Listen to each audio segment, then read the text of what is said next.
Hello guys, and welcome back to my YouTube channel. In this video we're going to be going over reactions and retrosynthesis.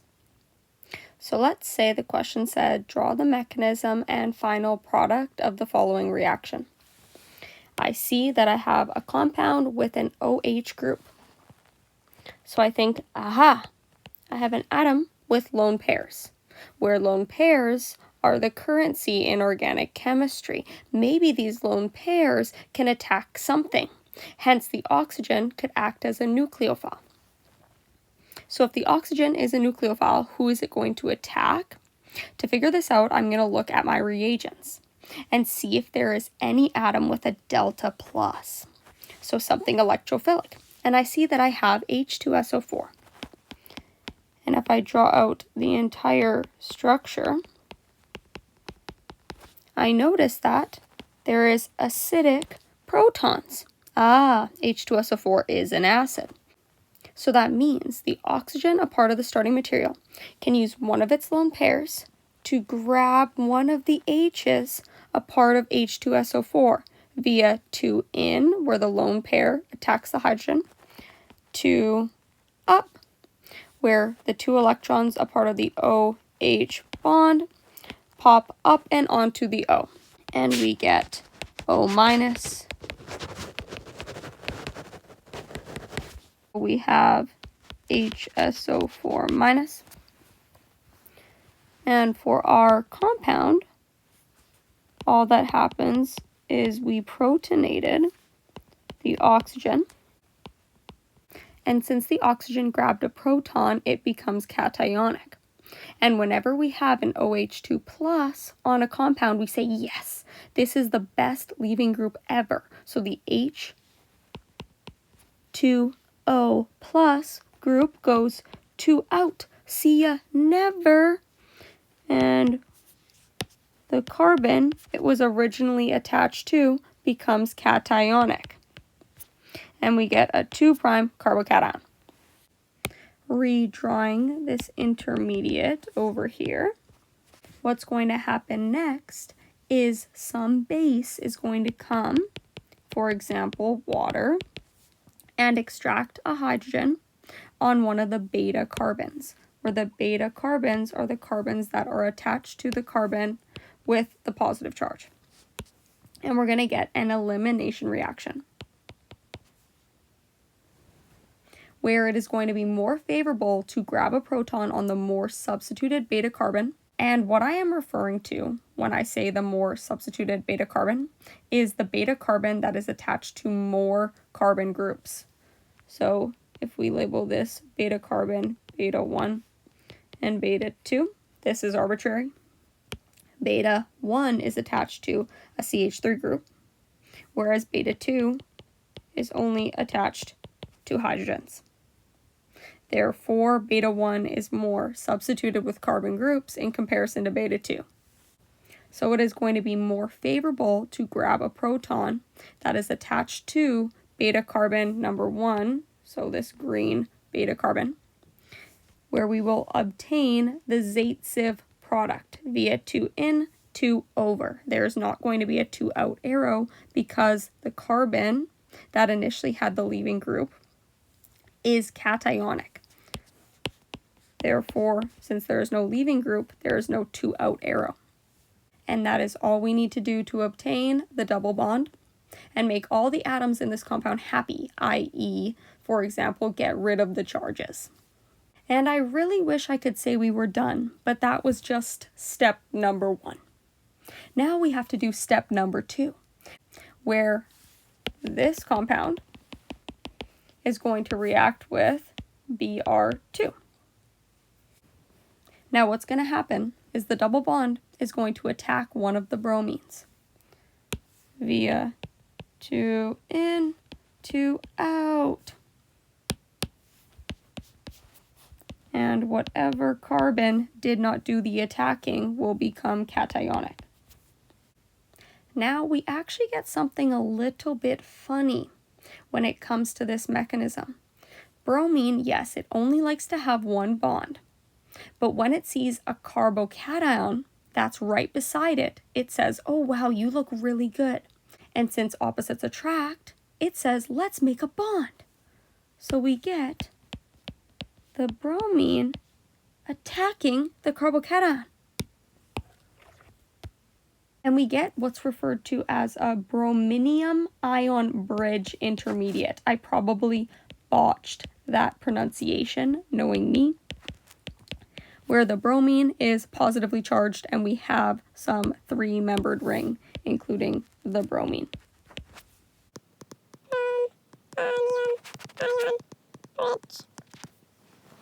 Now, as one would assume, since bromine is electronegative, this compound is extremely unstable. Bromine hates having a positive charge. So this intermediate is highly unstable. Redrawing the compound over here. So what's going to happen is the bromine is going to pull electrons away from the 2 carbons that it is attached to. Therefore, those 2 carbons are going to become very delta plus, so very electrophilic. Hence, they can get attacked by a nucleophile, where the nucleophile here is going to be the Br minus that was produced via the initial 2 in, 2 out reaction, where the double bond attacked one bromine, a part of Br2. The second bromine was ejected, and now it is going to be our nucleophile.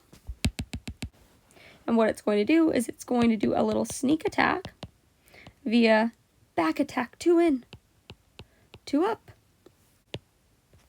And the bromine that came in from the back into the sneak attack is going to end up on a dash.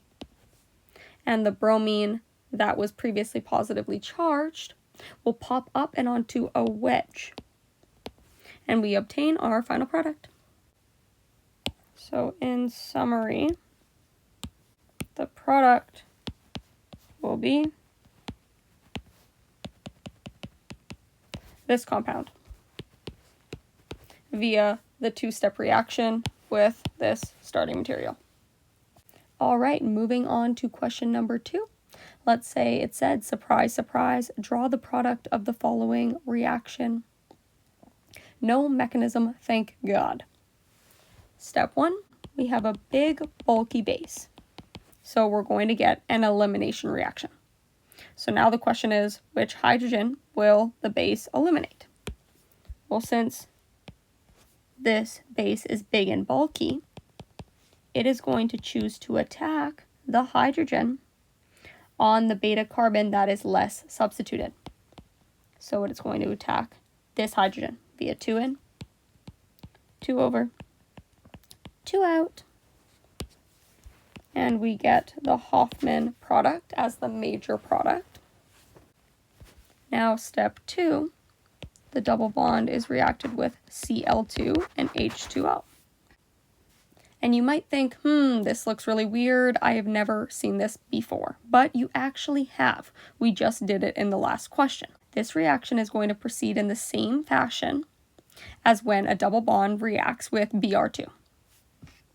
So if there was no H2O here, we would get the exact same product as the previous example, except for instead of bromines, we would have 2 chlorines. So the product would look like this. That would be if there was no H2O. But unfortunately, there is an H2O. And since H2O is way more nucleophilic than a chlorine, H2O is a better nucleophile than a chlorine, the water is actually going to be the nucleophile after the chlorine bridge forms, where the chlorine is going to have a positive charge in the exact same fashion as the mechanism that I discussed in the previous example. It's the exact same mechanism, but the water is going to be the nucleophile that does the attacking. So what we're going to get for our product is a chlorine is going to attach to the least substituted carbon, a part of the initial double bond. And instead of getting another chlorine attaching to the other carbon, a part of the initial double bond, you're actually just going to get an OH group. And this would be our product. Moving on to question number 3. Step 1, we have Br2 and light. all that's going to happen here is a bromine group is going to add to the most substituted carbon. So the most substituted carbon would be this tertiary carbon. So all we do is we add a bromine to that carbon. Step number 2, KOTBU, this is a base. But let's say actually I added in thermodynamic considerations. That means I want to have the more substituted double bond in my final product. So we're going to favor the Zaitsev product rather than the Hofmann. So here for step 2, the elimination reaction is going to proceed via grabbing a hydrogen on the red beta carbon rather than a hydrogen on the blue beta carbon.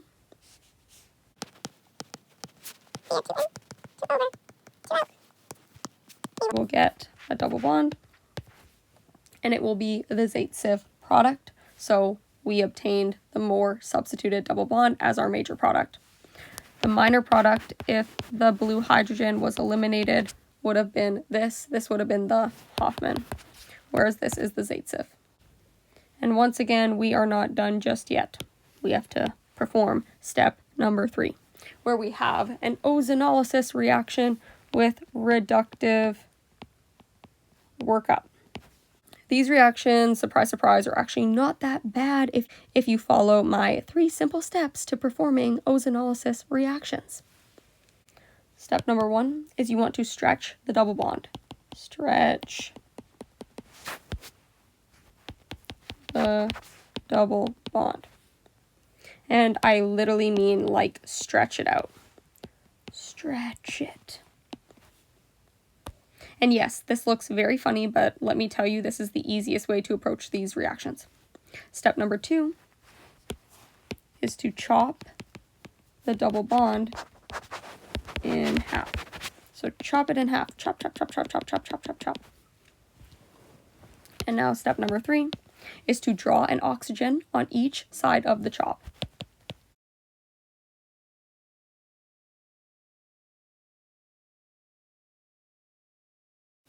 And now, all you have to do to obtain your product is draw the exact same compound without the blue dotted line. So my final product would be this. But yes, this looks a little bit funny. So to finish this question off, we can draw our product in a way that your teacher will appreciate more.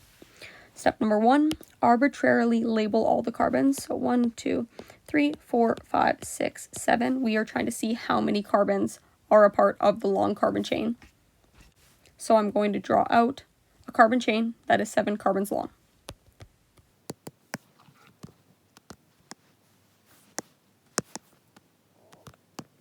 One, 2, 3, 4, 5, 6, 7.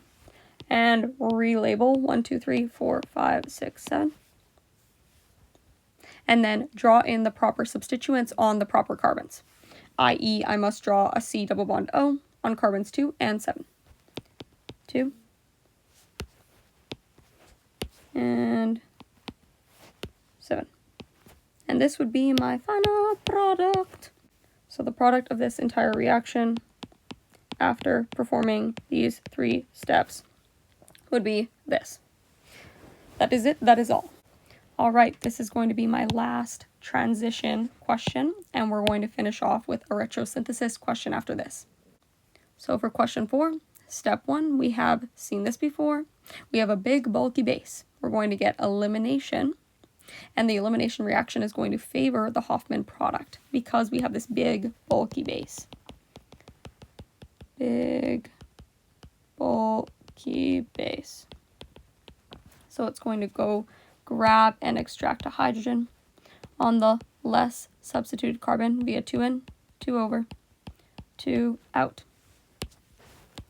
And we obtain the Hofmann product. Now for step 2, the reagents BH3 THF NaOH and H2O2. All that's going to happen, you just have to memorize this reaction, is the double bond is going to be removed. So draw your product without the double bond. and an OH is going to be added to the least substituted carbon, a part of that double bond. So this double bond has 2 carbons, a purple carbon and a yellow carbon. And since the yellow carbon is more substituted with other carbon groups in comparison to the purple carbon, the OH is going to add to the purple carbon. Hence, the OH adds to the less substituted carbon, a part of that double bond. And this would be your product. So that covers most of the reactions that you covered at the end of this course. I hope this was a little helpful review. So now for the final question. The question says, use the disconnection/retrosynthesis approach to synthesize compound B from compound A. So compound B is our product, and compound A is our starting material. What you are doing is you are making educated guesses.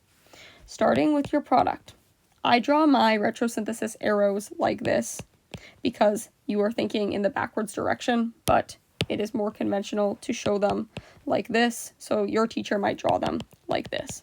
But that is what I mean when I draw this. It's just always made more sense to me to draw these double arrows in the backwards direction because we are going to be going backwards, starting with our product, working our way back to the starting materials.